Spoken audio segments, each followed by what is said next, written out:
গদেহ শনি স্পর্শন বিস্ফুলিঙ্গে নিষ্পটন্ধ প্রয়াসী কুষ্মাণ্ড বৈনায়ক যক্ষরক্ষ ভূত গ্রহণ চূর্ণ চূর্ণিয়ান শিবৎস চিহ্নধারী শিহরি উষাকালে অর্থাৎ পচুষে অরুণোদয়কালে অসিধর ঈশ্বর জনার্দন প্রভাতে অর্থাৎ রাত্রি মানের শেষ ভাগে সূর্যোদয় পূর্ব পর্যন্ত দামোদর এবং প্রাত সায়ং দুই সন্ধ্যাকালে কালমূর্তি ভগবান বিশ্বেশ্বর আমাকে রক্ষা করুন। হে সুদর্শন, আপনার আকার চক্রে রথের চাকার মতো আপনি নেমি অর্থাৎ প্রান্ত দেশ কল্পান্তর কালীন অনলের মতো প্রচন্ড আপনি ভগবান কর্তৃক প্রেরিত হয়ে চতুর্দিকে পরিভ্রমণ করেন। বায়ু সহায়ক অগ্নি যেমন শুকনো তৃণকর্মাদি অতি শীঘ্র দগ্ধ করে সেই রকম আপনি আমার শত্রু সৈন্যগণকে অতি শীঘ্র দগ্ধ করুন।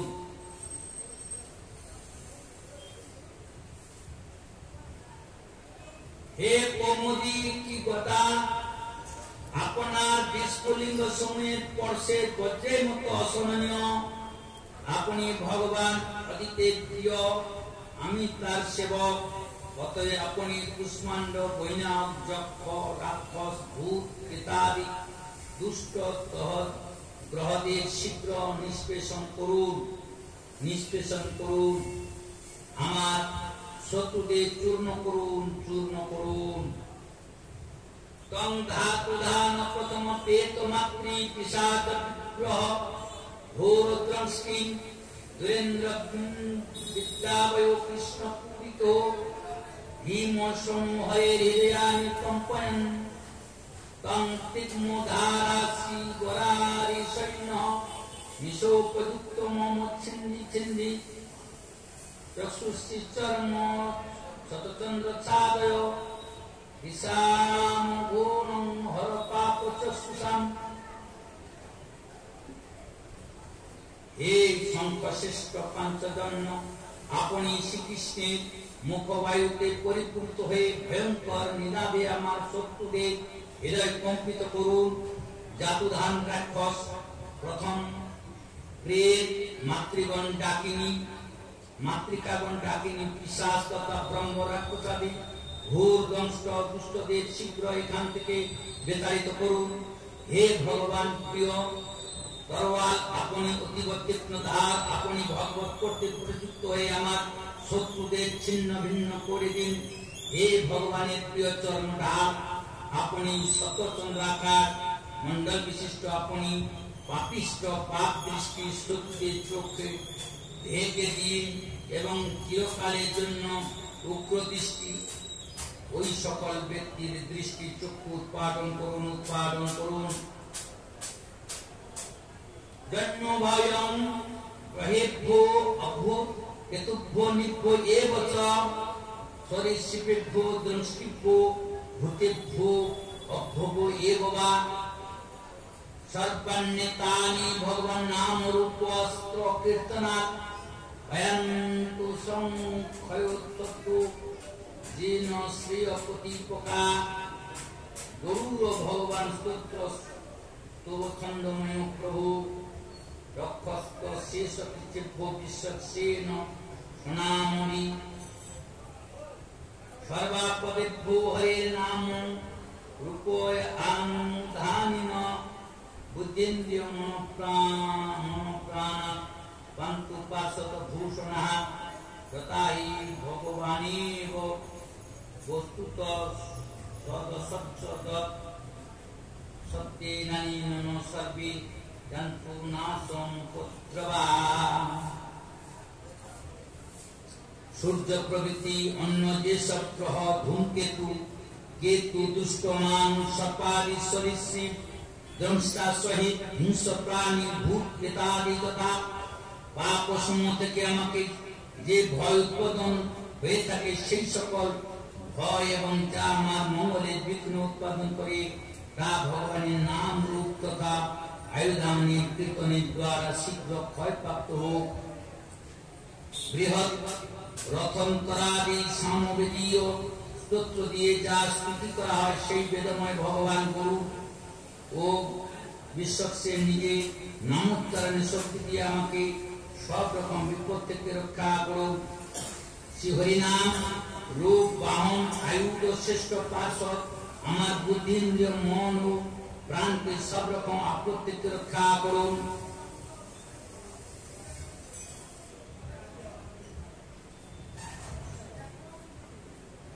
তথৈকাত্মানুভাবানাং বিকল্পরহিত স্বয়ং ভূষণায়ুধলিঙ্গ্যাখ্যাং দত্তে শক্তি সময়া জ্ঞানৈব সপ্ত মনেন সর্বজ্ঞ ভগবান হরি পাতু সর্বে স্বরূপৈন সদা সর্বতু সর্বগা।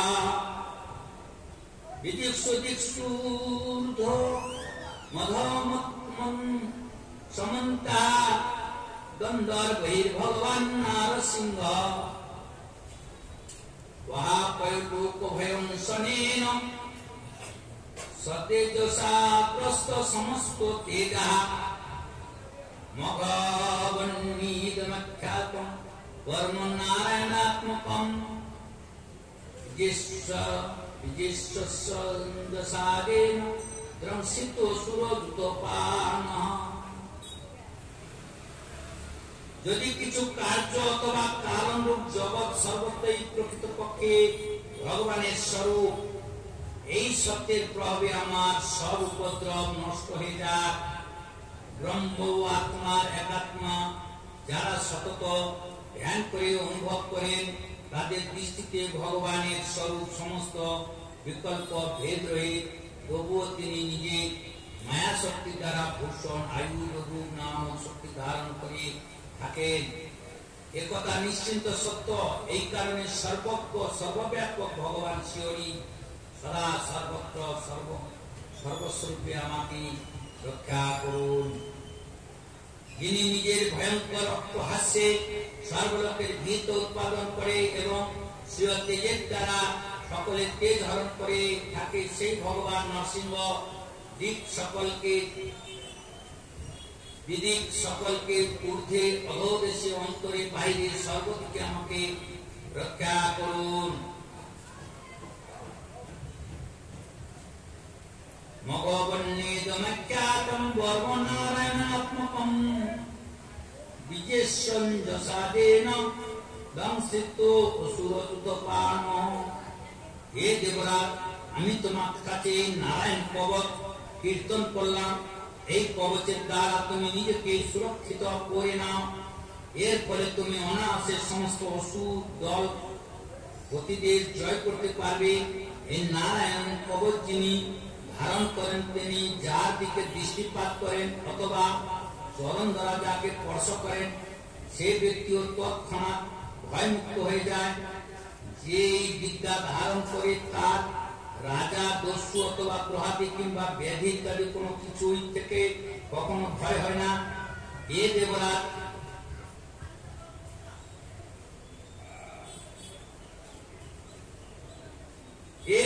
ধারণমান পূজং জং পশ্যন্তি চক্ষুষা পদাবাসং কৃষিত শব্দ সাধসাৎ বিমুচ্যতে ন কুতচিৎ ভয়ো তস্য বিদ্যাধারকো ভবেৎ রাজদস্যু প্রাদিত্য ব্যগ্রাদিবশ্চ কৈর্চিৎ ইমং বিদ্যা পুরা কচিৎ কৌশিক ধারণ নিজ যোগ ধারণা সাঙ্গম জহৌষ মনুধন্যনীম।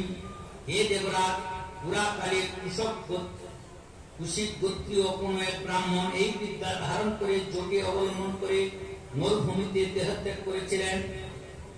এই ব্রাহ্মণের দেহ সেখানে ত্যাগ করেছিলেন। তার উপর দিয়ে একদিন গন্ধর্বরা চিত্ররথ স্ত্রীগণ পরিমিত হয়ে বিমান যোগে যাচ্ছিলেন।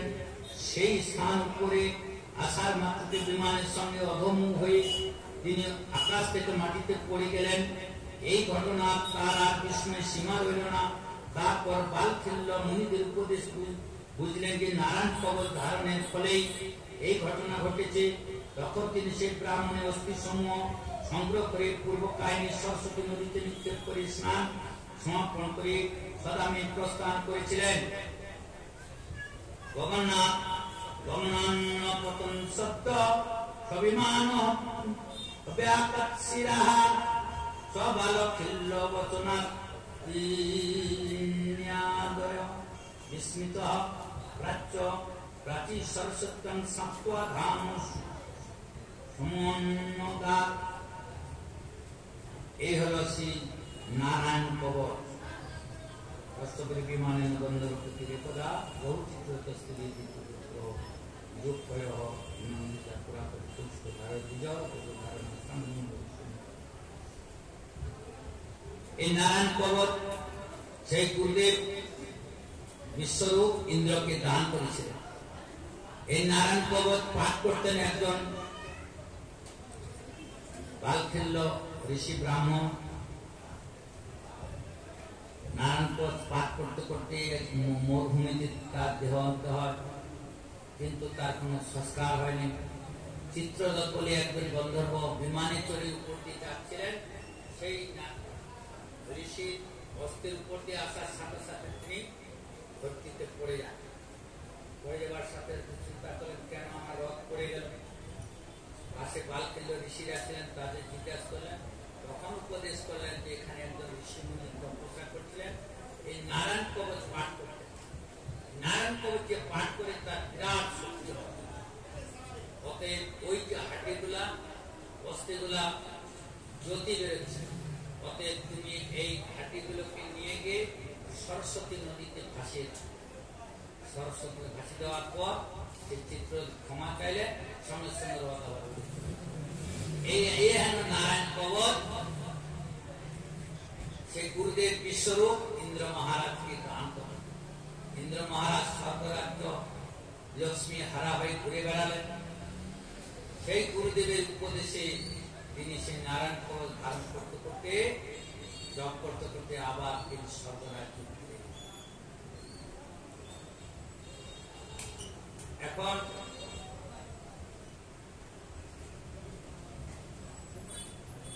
সেই বিশ্বরূপ তৎশাসনং বিশ্বরূপস্য শ্রীরামকৃষ্ণ ভারত সমপিতং সুরাপিতং অন্যাত্মিতি সুসুসং। সুখদেব বলেন, হে পরীক্ষিত, আমরা শুনেছি যে সেই দেবপুরোহিত বিশ্বরূপের তিনটি মস্তক ছিল। তিনি একটি দ্বারা সমরস পান করতেন, দ্বিতীয়টি দ্বারা সুরা এবং দ্বিতীয় দ্বারা অন্ন ভোজন করতেন। তাহলে একটা মুখ দিয়ে সমরস আর একটা মুখ দিয়ে অন্ন ভোজন আর একটা মুখ দিয়ে সুরা। গুরুদেব হয়ে সুরা পান করতেন। প্রশ্ন করে তিনি ছিলেন মা অশোক কুলের পিতা দেবকুলের, মানে দুই দিকের ভাগ তিনি নিতেন। দেবরাজ ইন্দ্র তিনি সেই গুরুদেবকে দিয়ে স্বর্গরাজ লক্ষ্মী কেমন করে ফিরে আসে তিনি যজ্ঞ করেছিলেন। আর যজ্ঞ করতে গিয়ে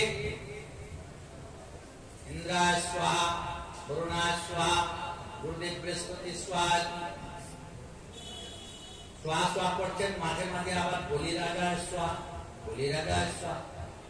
তখন ইন্দ্র মহারাজ এটা বুঝতে পারলেন যে গুরুদেব দেবতারও ভাগ দেয় আর মাঝে মাঝে অসুরদেরও ভাগ দেয়।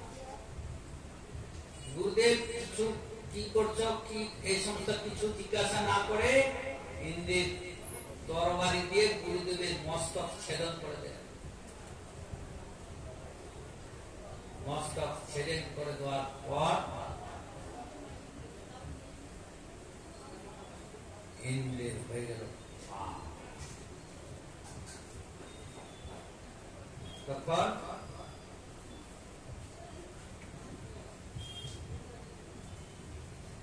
ইন্দ্র এখন ব্রহ্মহত্যা হয়ে গেছে। তার ভয়ে ইন্দ্র ছুটে বেড়াতে লাগবে। ব্রহ্মহত্যা বড় ভয়ঙ্কর, গুরুহত্যা। ব্রহ্মহত্যা মানে গুরুহত্যা। যত পাপ আছে তার মধ্যে ব্রহ্মহত্যা পাপ হলো, গুরুহত্যা পাপ হলো সবচেয়ে কঠিন। তারপরে মাতৃহত্যা, পিতৃহত্যা, কন্যা হত্যা, স্ত্রী হত্যা ভয়ঙ্কর পাপ। আর তারপরে বেশি পাপ হলো গোহত্যা। গোহত্যা, জীবহত্যা, সুরাপান, বেশ্যালয় গমন, জুয়া খেলা,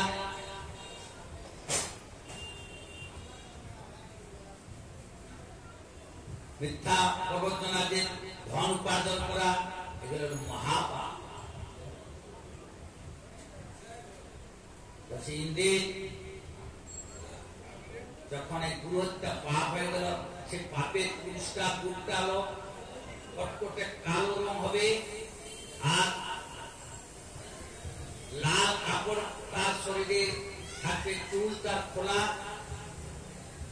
গা থেকে হাসকা গন্ধ আসবে, আর নখগুলো বড় বড়, দাঁতগুলো বড় বড়, বিকরাল তার রূপ, আর ইন্দ্রকে গ্রাস করার জন্য ছুটে আসবে। ইন্দ্র তার ভয়ে সারা ইন্দ্র সার্থ রাজ্য ছেড়ে ছুটে বেড়ান। ছুটতে ছুটতে তিনি কি করলেন না, মানস সরোবরে যেখানে লক্ষ্মী পদ্ম ফুলের উপরে শয়ন করেন, সে পদ্ম ফুলের নালের মধ্যে গিয়ে লুকায় যায়।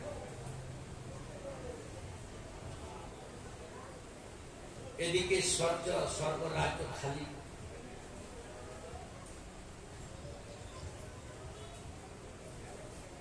আর এদিকে গুরুদেবকে হত্যা করে দিলেন। গুরুদেবের পিতা ছিলেন দশটা ঋষি। তিনি কি করলেন, ইন্দ্রকে বধ করার জন্য তিনি যজ্ঞ করলেন। ইন্দ্র সত্তর বিবর্ধস্য বলে তিনি যখন সেই যজ্ঞেতে আহুতি দিলেন, আর একটা বৃত্রাসুর বলে একটা অসুর সৃষ্টি, ভয়ঙ্কর তার একটা রূপ, আকাশে তার মাথা লেগে যায়, তার পা গুলা তাল গাছের মতো লম্বা লম্বা, হাতগুলো পোড়া গাছের মতো লম্বা লম্বা, তার মুখটা কুয়ার মতন বড়, কানগুলো একদম কুপার মতন গর্ত, বিরাট তার শরীর। আর সেই ইন্দ্র মহারাজের স্বর্গপুরীকে আক্রমণ করে, তার হাতে তার বিরাট ত্রিশূল আর গদা পরি, আর তার সাথে আর কোন দেবতার যুদ্ধ করতে পারছে। ইন্দ্র ভয় পালাচ্ছে। সারা দেবতারা দৌড়াতে দৌড়াতে কোথায় গেলেন, সে ব্রহ্মার কাছে। ব্রহ্মাও বুদ্ধি খুঁজে পাচ্ছেন না, তারা বিষ্ণুর শরণ নিলেন, বিপদহারী মধুসূদন রক্ষা। তখন সেই ভগবানের উপদেশে বলছে, তোমরা ভয়ঙ্কর এক অপরাধ করেছ, যার ফলে তোমাদের এই অসুরদের অত্যাচার কষ্ট হচ্ছে। কিন্তু অসুরকে যতক্ষণ না তোমরা ধ্বংস করতে পারো, তাহলে তোমাদের রেহাই। এত বড় অসুর, এর হাত থেকে তো আমরা পারবো না। বলছে অসুর বড় শক্তিশালী, অসুরকে ধ্বংস করতে গেলে দধিচি মুনির আশীর্বাদ এবং সহায়তা নিতে হবে। তিনি হলেন মহান ঋষি, শক্তিশালী ঋষি। যাও সেই মহান ঋষির কাছে। সমস্ত দেবতারা মিলে সেই দধিচি মুনির কাছে গিয়ে প্রার্থনা জানালেন, ঋষিবর প্রসন্ন হোক, আমরা সমস্ত দেবতারা আপনার স্মরণ নিয়েছি, স্বর্গ রাজ্য আমাদের অসুর আক্রমণ করেছে, তখনই দধিচি মুনি একটা কথা বললেন যে এই দেহ যখন জন্ম হয়েছে, একদিন তো নাশ হবেই, চলো দেবতার সেবায় যদি লাগে তাহলে লাগুক। সব দেবতারা প্রার্থনা করলেন। দধিচি মুনি ভগবত চিন্তা করতে করতে দেহ থেকে প্রাণ নিঃসর্গ করে চলে গেলেন ঈশ্বর ধামে। আর স্বর্গের কামধনু দিয়ে দধিত হাত হস্তকে চাটতে চাটতে চাটতে চাটতে তার হাড্ডিটা বের করলেন। সেই হাড্ডি দিয়ে ইন্দ্র বানালেন বজ্রবাণ। দেবতাদের সর্বশ্রেষ্ঠ বাণ হল বজ্রবাণ। এই বজ্র পড়লে তোমরা বৃষ্টির সময় আওয়াজ হয় না? মহা অপরাধী হলে তবে বজ্রবাণ পড়ে, নাহলে বজ্রবাণ সহজে পড়ে না। দেবতারা যখন অসন্তুষ্ট হয়ে যায় তখন বজ্র ফেলা।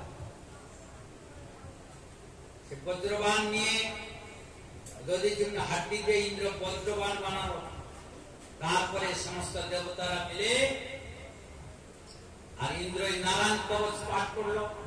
গুরুর কাছ থেকে তো নারায়ণ কবচ পেয়েছিল, কিন্তু সেই গুরুদেবকে হত্যা করে দিল। এই ভয়ঙ্কর অপরাধ। অপরাধ করলে তো খণ্ডন সহজে হয় না, পাপ করলে তাড়াতাড়ি খণ্ডন হয়ে যায়। যে পাপ করে গঙ্গা স্নান করলে, ভাগবত শুনলে, সাধু দর্শন করলে, তুলসীতে জলদান করলে, হরিনাম করলে পাপ চলে যায়, কিন্তু অপরাধ সহজে যায় না। অপরাধ বড় ভয়ঙ্কর জিনিস। এই যে শুনে রাখেন, এই যে নামা অপরাধ, সেবা অপরাধ 32 প্রকার বললাম না? ভগবত সেবা করতে গিয়ে অপরাধ হয়ে যায়, তখন হরিস্থানে অপরাধে তারে হরিনাম। হরিনাম যদি কীর্তন করে তাহলে সেবা অপরাধ থেকে মুক্তি হওয়া যায়। কিন্তু বৈষ্ণব অপরাধ, গুরু অপরাধ থেকে মুক্তি হওয়া যাবে না। তাতে আবার যেখানে অপরাধ করে সেইখানে গিয়ে ক্ষমা চাইতে হবে। পায়ের মধ্যে কাঁটা ফুটলে স্কন্ধে ফুটালে বার হবে না, যেখানে কাঁটা ফুটলে সেইখানে বাইর হয়। বাইরে ফুটিলে কাঁটা, স্কন্ধে নাই বাইর। সূত্র দেওয়া।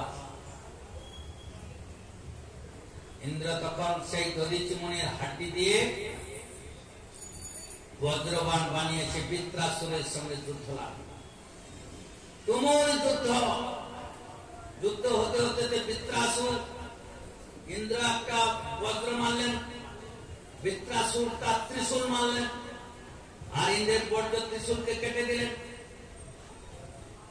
বৃত্রাসুর পারিক মারলেন, ইন্দ্র বজ্র মারলেন, পারিক কেটে গেল। বৃত্রাসুর গদা মারলেন, ইন্দ্র তার গদাকে কেটে দিলেন। তুমুল যুদ্ধ হতে হতে ইন্দ্র কি গেলেন, এমন বজ্র মারল, বৃত্রাসুরের একটা হস্ত কাটা গেল, বাঁ হস্ত। কত বড় তার দেহ ছিল! পাহাড়ের গেরুয়া পাহাড় থেকে যেরকম লাল রং বেরিয়ে আছে